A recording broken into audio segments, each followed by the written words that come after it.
Agad na napagtanto ni Yuo na may mali dito. Ang mersenaryong grupo ay isang grupo ng masasamang tao na naghahanap lamang ng tubo. Kaya bakit sila pumasok ngayon sa unibersidad? Kahit na ang unibersidad ay hindi makapagbibigay ng anumang mga benepisyo sa kanila, napagtanto kaagad ni Yuo na dapat itong may kinalaman sa grupong ni Mo. Nakita tuloy ng mga lalaki mula sa mersenaryong grupo si Ruin Tanchin. Natukso silang makipaglaro sa napakagandang babae. Natakot ang Ruin Tanchin at nagtago sa likod ni Yuo. Habang si Yuo, na casual na nagsabi kay Ruin Tanchin na hindi kailangang mag-alala sa marinig na ang mga lalaki mula sa mersenaryong grupo ay nagalit. Binalak nilang putulin ang mga binti ni Yuo, para mapanood niya silang naglalaro si Ru Tanchin na hindi pa nila nasusubukan noon. Puputulan na sana nila ng mga legs ni Yuo at ang lalaki ay hindi nagpatinag. Madaling nagawa ni Yuo na patayin ang mga kriminal, na nag-iwan ng isang tao na labis na nalilito. Alam nilang level 3 lang si Yuo, pero paano niya mapapatay ang mga nasa level 15 sa loob ng ilang segundo? Casual na sinabi ni Yuo na nakarinig na siya ng mga pangungusap na ganyan ng masyadong maraming beses para magsawa. Gayunpaman, mas na-curious siya kung bakit pilit na pumasok sa safe zone siyam ang mga destiyerong tulad nila. Mas curious siya kung exile o may nagbabayad sa kanila, mahuli man ang kriminal o hindi. Habang si Yuan ay interesado sa impormasyong ito, nakiusap agad ang lalaki na huwag patayin. Handa pa siyang magbigay ng anumang bagay tulad ng pera at hiyas hanggat mapigilan gagawin niya at patayin siya. Inilabas ni Yuo ang kanyang espada at nagsimulang dahan-daang saktan ang kriminal. Sa wakas, inamin niya na pumunta siya roon para patayin si Miss Mo. Hindi nasiyahan si Yuo sa sagot at kailangan niya ng karagdagang paliwanag. Sa wakas ay binanggit ng lalaki ang Huangjiang Group. Sila ang nag-recruit ng mersenaryong grupo para patayin si Miss Mo. Hindi lang nila pinapasok ang mga miyembro ng grupo sa safe zone, ngunit pinahiram din nila ang kanilang team captain ng isang napakabihirang bagay upang higpitan ang paggalaw ng dalawang personal na bodyguard ni Miss Mo. Naiintindihan na ngayon. Nakarinig siya ng maraming chismis tungkol sa grupong Hammer at sa mga tabas at grupo, na palaging nasasangkot sa isang pagtatalo sa pagitan ng buhay at kamatayan mula pa noong una. Gayunpaman, sa pagkakataong ito ang grupong Huangjiang ay hayagang sumunod kay Miss Mo. Habang si Yuo ay agad na nanghula ng isang bagay tungkol sa Huangjiang Group, sa pakiramdam na siya ay nagbigay ng sapat na impormasyon. Nagpapasalamat ang kontrabida dahil akala niya ay napapatawad na siya nito. Agad niyang ininom ang isang bote ng dugo na ibinigay ni Yuo para maibalik ang dugo niya na marami nang lumabas dahil sa sugat na nakuha niya kay Yuo. Sa kabilang banda, tuluyang lumabas ng gusali si Yuo. Kitang-kita niya ang buong gusali ng unibersidad na natatakpan ng mga hadlang. Ibig sabihin, hindi na rin siya makakalabas ng unibersidad para makipagkita sa Handle Group, kahit na plano niyang magbigay ng impormasyon at ipagpalit ito sa mga reward at pera. Pero sa kabilang banda, walang naramdamang pagbabago ang mga natitirang kriminal matapos inumin ang dugong binigay ni Yuo. Sa kabaligtaran ang naramdaman niya ang mga negatibong epekto na lumalaki. Noon niya napagtanto na nagsisinungaling si Yuo sa kanya. Casual na sinabi ni Yuo na hindi niya sinabing patatawarin siya. Nakatanggap ka rin ng mga puntos para sa pagpatay sa kriminal. Kinausap ni Yuo si Tanchin. Sinabi niya sa dalaga na hinaharang ang kanilang unibersidad at hindi na siya makakaalis. Hiniling ni Yuo sa babae na humanap ng ligtas na lugar at magtago. Hiniling din niya sa dalaga na mag-ingat na huwag mahuli, at maunawaan yun ni Tanchin. Ngunit gusto niyang malaman kung ano ang gagawin ni Yuo dahil sa oras na ito ang unibersidad ay napapalibutan ng mga miyembro ng Black Tiger Mercenary Group.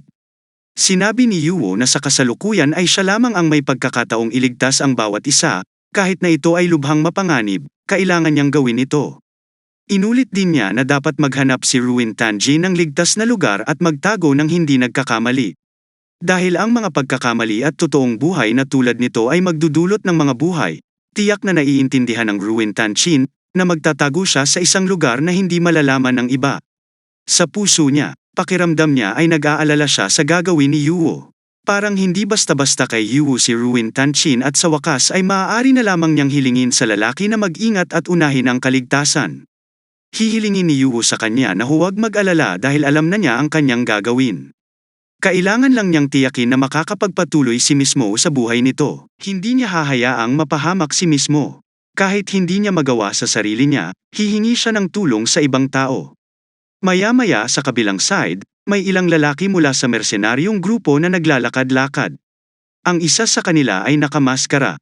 Nangangahulugan na hindi pa nila nahuli ang lahat ng mga estudyante upang mag-abala sa pagpapatrolya. Sabi ng isa pang lalaki, natakot ang kapitan na may mga estudyante pa sa piitan. Kaya naman kinailangan nilang kumpirmahin ang kalagayan ng tarangkahan ng piitan. Sinabi ng isa pang lalaki na nasira na nila ang umiiral na tarangkahan ng piitan, kaya't dapat wala nang matitira upang maging isang fraternity. Ang mga trade-off na estudyante na hindi umalis sa piitan ay mamamatay pa din sa piitan. Walang isda ang makakapasok sa lambat. Sa wakas ay pinili nilang bumalik upang makilala ang kapitan. Tiningnan ni Yuwo ang dalawang lalaki at alam niyang ang mersenaryong grupo ay may malaking bilang ng level 15 na sundalo. Ang mga guro na may mga antas sa pagitan ng 10 minuto 20 ay halatang hindi kayang talunin silang lahat. Sinubukan niyang gamitin ang tunay na kapangyarihan ng kanyang mga mata para makita ang dulo at labas ng buong campus. Plano niyang maghanap ng impormasyon mula sa dalawang naunang kriminal. Pagkatapos nito, susubukan mong maghanap ng impormasyon mula sa kapitan. Kaya sinundan Yuwo kung saan naglalakad ang dalawang lalaki sa isang silid. Nagsimulang magulat ang isang lalaki na nahuli nila ang lahat ng mga estudyanteng lumabas sa pintuan ng piitan at lahat ay nasa silid. Ang kapitan ng grupo ay nagbanta sa lahat na huwag magtangkang tumakas kung gusto pa nilang mabuhay. Isa sa mga guro ay nahuli, ay gustong malaman kung ano ang gagawin ng mga kriminal. Hiniling din niya mula sa kapitan ng mersenaryong grupo na palayain na rin ang lahat ng estudyante niya. Sa kasamaang palad hindi siya pinansin at sa halip ay itinuon ang atensyon sa katawan ng guro na nakatali sa isang upuan. Lalong nainis ang guro, dahil naglakas loob silang gumawa ng gulo sa universidad, na isang lugar na safe zone. Ang kapitan ay nagsimulang magbanta at sinabi na ito ay hindi isang bagay na siya ang masusunod. Dapat ay nag-isip ng paraan para mapagsilbihan siya bilang kondisyon para mabuhay. Walang nagawa ang guro kung hindi iwasan ito, at nakaramdam ito ng hamon sa kapitan. Iba para sa kanya ang mga babae mula sa safe zone. Para sa kanya, ang mga babae sa safe zone ay mukhang matigas ngunit madaling masira. Gusto niya ang mga babaeng tulad nitong guro. Ang isang miyembro ay nakiusap pa sa kapitan na huwag silang kalimutan. Humingi sila ng kanilang turn pagkatapos na masiyahan ang kapitan dito. Tawa lang ng tawa ang kapitan. Nangako siyang susuko. Sa sandaling siya ay nasiyahan. Tiyak na nakaramdam ng saya ang tropa. Sa kabilang banda, si Luo Feng na naroon din ay tumingin sa mga estudyanteng nakatali rin sa likuran niya. Nainis si Luo Feng na mukhang natakot ang lalaki.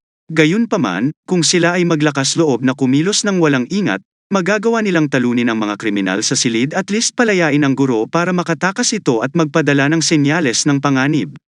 Ang kapitan naman ay sinimulang punitin ang damit ng guro, syempre, nakiusap ang guro na tumigil ang lalaki. Sa oras na iyon, sa wakas ay itinulak ng Liu Fang ang katawan ng kapitan at hiniling sa kanya na pakawalan ang guro. Sa kanyang puso ay galit na galit si Liu Fang. Si Teacher Lai ay isang huwaran para sa kanya. Walang paraan na papayag siyang tratuhin ng basta-basta ang guro sa harap ng kanyang mga mata. Ang kapitan ay lubos na humanga sa katapangan ni Liu Fang. Ang mga lalaking nasa level 5 lang ay nagsisikap na iligtas ang mga babae at kumilos na parang mga bayani. Agad na nahulaan ng kapitan na si Liu Fang ay nag-iisip tungkol sa guro, kahit na sa huli ang kanyang mga pagsisikap ay magiging walang kabuluhan. At least naiintindihan ng kapitan na lahat ng lalaki ay nakakakita ng magagandang babae. Pinahahalagahan niya ang katapangan ni Liu Fang, ang kapitan na nagbigay ng kutsilyo at sinabi kay Luo Fang na nakikita niya ang potensyal sa lalaki na maging isang taong walang awa. Pagkatapos ay inaakit ng kapitan si Liu Fang sa pagsasabing ang panahong ito ang katapusan ng mundo. Hiniling niya kay Louis Fang na huwag mabulag sa ilusyon ng kapayapaan sa loob ng safe zone. Ang mga taong walang kapangyarihan ay walang karapatang mabuhay.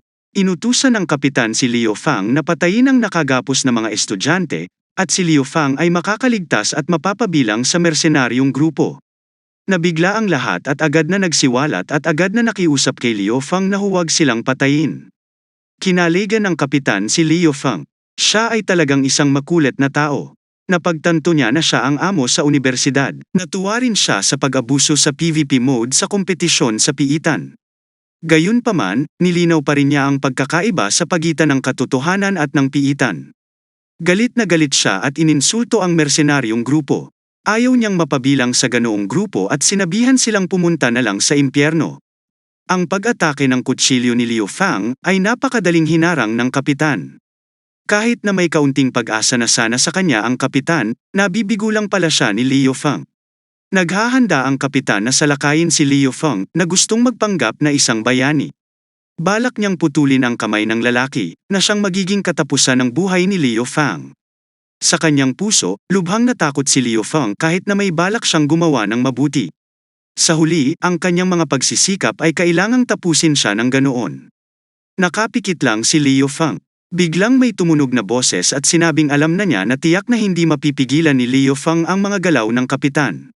Biglang bumagsak ang kapitan at agad na namatay. Sinubukan ni Liu Fang na alalahanin ang boses na narinig niya. Sa kabilang banda, ang kapitan ay patay na may nakil-alasong pulang spider na pangil sa kanyang likod. Biglang sumulpot si Yu, at sinabi niya na kahit na madalas gumawa ng masama si Liu Fang kapag kaharap ang problema, ito ay naging siya ay maaaring kumilos ng patas tulad ng isang tao. Balak niyang sundan ang dalawang mersenaryong grupo kanina ang kanilang pahayag ay tama pala. Nagawa niyang mahanap ang lahat at talunin ang kapitan. Pagkatapos ay kinumpirma ni Yuwo kung okay sila.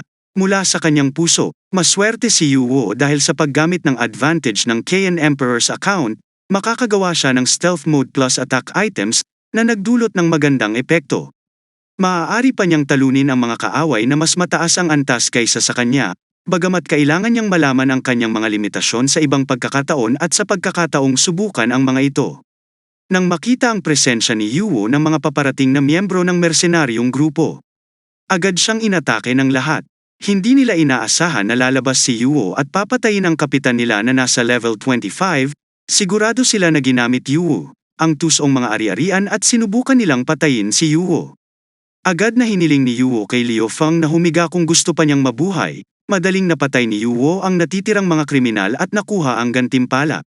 Siguradong hindi makapaniwala ang lahat ng estudyante doon nang makita nilang magtatagumpay si Yuwo sa pagpatay sa lahat ng mga kriminal. Naiinis na naman si Liu Fang dahil wala ni isa sa kanila ang nang-ahas na tumayo para lumaban. At si Yuwo lang ang gumawa sa kanila. Samantala, patuloy ang papuri kay Yuwo. Nakahinga ang loob ng mga estudyante dahil kung hindi nagpakita si Yuwo, doon na sana sila namatay.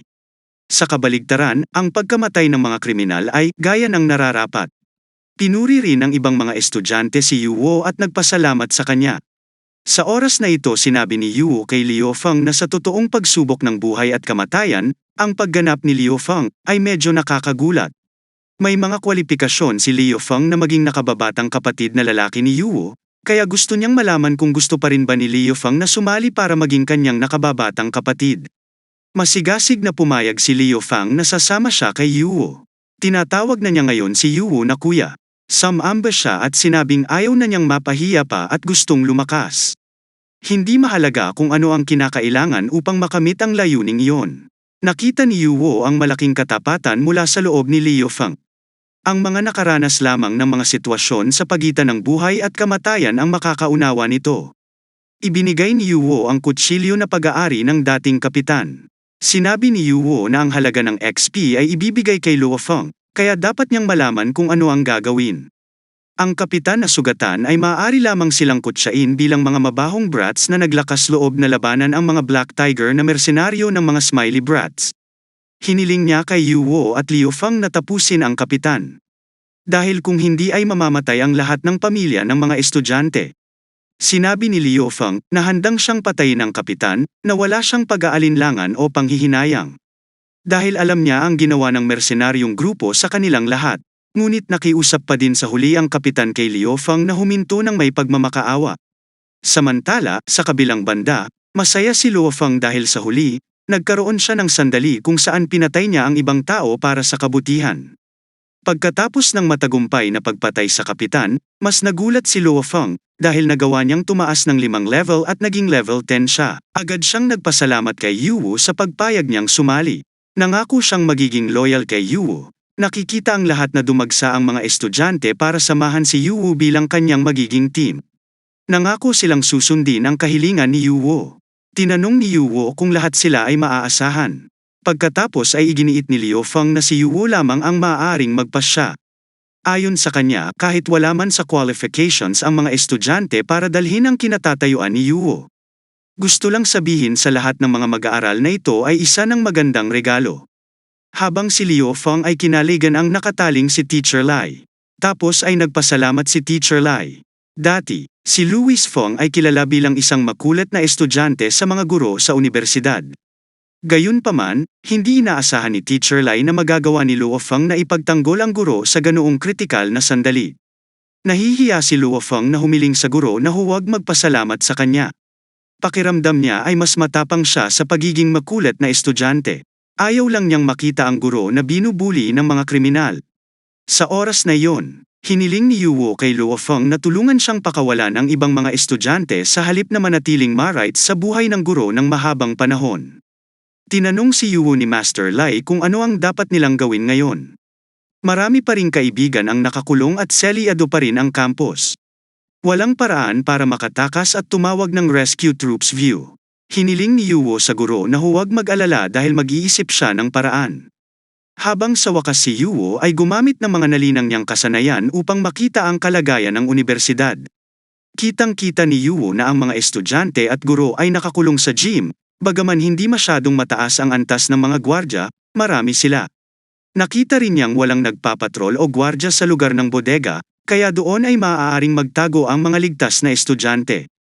Ang mercenaryong grupong ito ay hindi rin ganoon kahusay dahil mayroon lamang 2 master na may mga level 40 sa itaas. Ang level 45 sa banyo ay walang alinlangan na pinuno ng Black Tiger Mercenary Group, at 20 tao ay mga subordinate. Gayunpaman, hindi pa mahanap ni Yuo ang bodyguard. Nakita ni Yuo na mayroong level 40 na tao sa parking area na maaaring maging deputy commander, si Yuo, na nagsabing napansin niya ang sitwasyon noon pa man. Sa wakas ay hiniling ni Luo Feng na dalhin si Teacher Lai at lahat ng iba pang estudyante sa bodega upang magtago.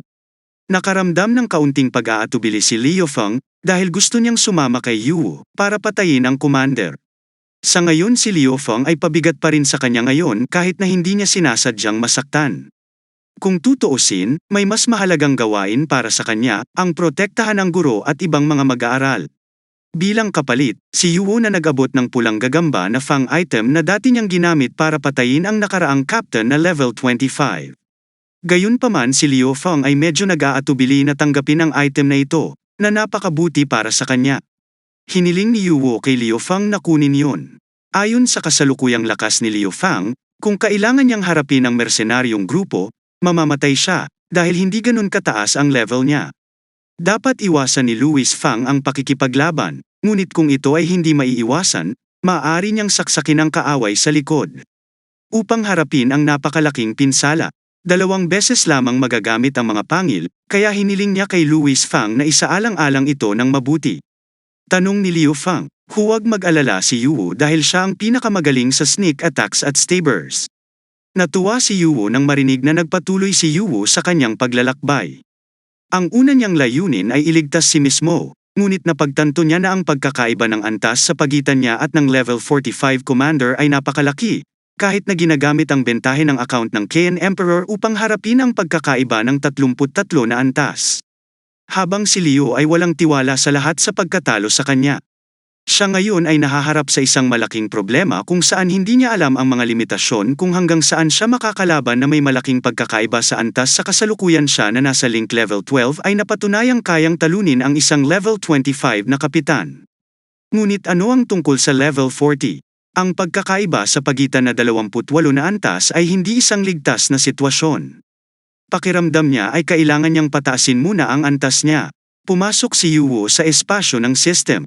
Nakaipon siya ng 50,000 puntos at maaaring piliin na taasan ang antas ng kanyang account o i-unlock ang mga espesyal na kasanayan. Samantala, ang kanyang mga link ay may pinamamahalaan upang madagdagan ng 21 ang kanyang level. Naiintindihan na niya ngayon na ang ratio ng antas ng link sa personal na antas ay 10:1. Sa tagumpay na ito, matagumpay na naabot ni Yuo ang antas ng link 20 at matagumpay na na-activate ang espesyal na talento. Sinubukan ni Yuo na suriin ang mga talento na mayroon siya at nagsimulang isaalang-alang kung aling mga talento ang pipiliin niya. Nakita ko ang link ng antas, na, bagamat nagbago ito sa 20, mayroon pa ring pagkakaiba na 20 antas. Kaya pinili niya ang talento sa pagtatanggol dahil para sa kanya sa kasalukuyan ay ang kaligtasan ng buhay ang pangunahing bagay. Matapos itong gawin ni Yuo, naging 1-star ang talento sa pagtatanggol. Pagkatapos ay gustong malaman ni Yuo ang lawak ng pagganap ng talento ng 1-star defense. Lumalabas na ang talento sa pagtatanggol ay magagamit din upang magbigay ng firepower na maaaring sumunog sa kalaban at sumipsip ng mga kagamitan sa pagtatanggol mula sa kalaban upang mabawasan ang pinsala. Habang si Yuo, na kanina pa nakatingin sa listahan, ay biglang nagkaroon ng ideya sa parking area. Nakabantay ang mga mersenaryong tropa ng Black Tiger. May isang gwardya na nakakita kung paano napakapayapa at stable ng safe zone, kahit sa labas ng safe zone ay parang ibang mundo talaga. Ang isa pang lalaki ay nagkumpirma kahit na ang mga bahagi ng isang mersenaryong grupo ay hindi na naisin na umalis sa ligtas na lugar upang tuklasin ang gitna ng kawalan. Sinasabi ng bulong-bulungan na ang lugar sa labas ng safe zone ay isang produkto bago pa ang lumang panahon ng Earth. Mayroong napakalakas at ligaw na halimaw sa lahat ng dako. Sa ngayon, wala pang nang ahas na mag-explore. Kinumpirma ng isa pang lalaki na kahit malalaking grupo ay mabagal lang ang pag-export at hindi man lang nila kayang makipagkumpetensya sa mga natuklasang kopya. Sinabi ng isa pang lalaki na ang dalawang malalaking grupo, tulad ng Hammer Group at ang Huangjian Group, ay nag-aaway din sa piitan. Gayunpaman, agad siyang pinigilan ng isa pang lalaki. Tanong ng chairman, hilingin sa kanila na huwag pag-usapan ito.